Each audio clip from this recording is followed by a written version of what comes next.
உப்பு வந்து நம்ம கம்மியாக தான் போடணும். ஏன்னா பத்தலைனா கூட போட்டுக்கலாம். அப்படியே கூட போச்சுன்னா ஒன்றும் பண்ண முடியாது. அதனால நம்ம கொஞ்சம் கம்மியாகவே போட்டுக்கிறோம்.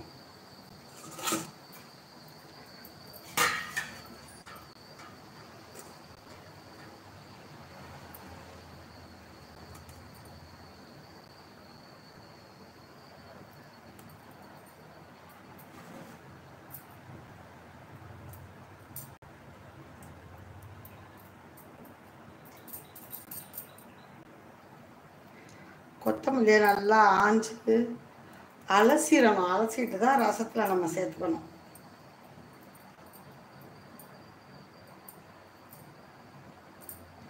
நம்ம மார்க்கெட்லேருந்து வாங்கிட்டு வர எந்த காய்கறியாக இருந்தாலும் நம்ம ஒரு அலசிட்டு தான் ஃப்ரிட்ஜ்லேயும் வைக்கணும்.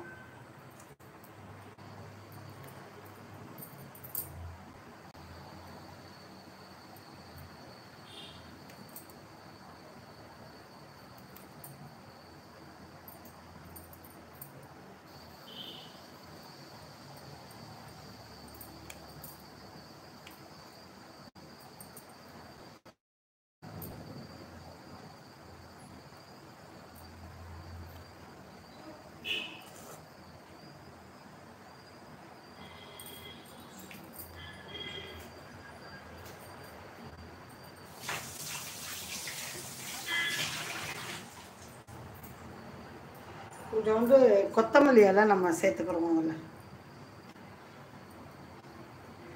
நான் ஊருக்கு போயிருந்தப்ப அங்கே ஒரு மாதிரி ரசம் வச்சாங்க. அதில் வந்து வெந்தயமெல்லாம் சேர்த்துக்கிறாங்க. வெந்தயம், வெல்லம் இதெல்லாம் சேர்த்து வைக்கிறாங்க. ஆனால் சாப்பிட்றதுக்கு டேஸ்ட்டாக தான் இருந்துச்சு. இப்போ கொத்தமல்லி இலையே நம்ம சேர்த்துக்கிறோம்.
ரசம் வந்து முறைக்கட்டினோடனே இறக்கணும்.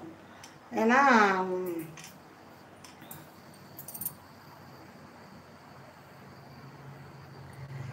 இப்போது ரசத்துக்கு வந்து நம்ம ரெடி பண்ணி தாளிச்சு விட்ருக்கோம். இதில் என்னென்ன சேர்த்துருக்கோம் அப்படின்னா, தேவையான அளவு அவங்கவுங்க குடும்பத்துக்கு எவ்வளோ தேவையோ அந்த அளவு புளி சேர்த்துக்கணும். புளி கொஞ்சம் கரைச்சிக்கிட்டு, இப்போ தக்காளி விலை கம்மியாக இருக்கிறதுனால நான் ஒரு 4 பழம் புழிஞ்சிக்கிட்டேன். புளியில் நல்லா கரைச்சி வடிகட்டி அந்த கொதுக்கெல்லாம் எடுத்து விட்டுட்டு, புளி தண்ணியில் 4 தக்காளி பழத்தை கரைச்சி விட்டுக்கிட்டேன். கரைச்சி விட்டுட்டு நம்ம ரசத்துக்கு நுணுக்கிறது வந்து ஒரு அந்த நாள்லலாம் வந்து அம்மியில் நுணுக்கிறதுனால மஞ்சள், மிளகு, ஜீரகம், பூண்டு இதெல்லாம் வச்சு நுணுக்குவாங்க. ஃபஸ்ட்டு மஞ்சளை நல்லா தட்டிக்கிட்டு, அதுக்கப்புறம் சின்ன ஜீரகத்தையும் மிளகையும் 1 2 உடச்சிட்டு, கடைசியாக பூண்டை வச்சு நல்லா நச்சு நச்சு நச்சு நச்சுன்னு தட்டி அள்ளி வச்சுக்கிடுவாங்க. கருவேப்பிலை இருந்தாலும் ஒரு கொத்து வச்சு தட்டுவாங்க. 1 2 தான் தட்டுவாங்க ரசத்துக்கு. அப்புறம் நம்ம புளியெல்லாம் கரைச்சி வச்சுருக்கோம் இல்லையா, தக்காளி பழம் அதெல்லாம் போட்டு கரைச்சி வச்சுருக்கோம்ல, அதையும் தனியாக வச்சுக்கிட்டு, அடுப்பில் பாத்திரத்தை வச்சு எண்ணெய் சட்டியை வச்சு எண்ணெயை ஊற்றிக்கிறணும்.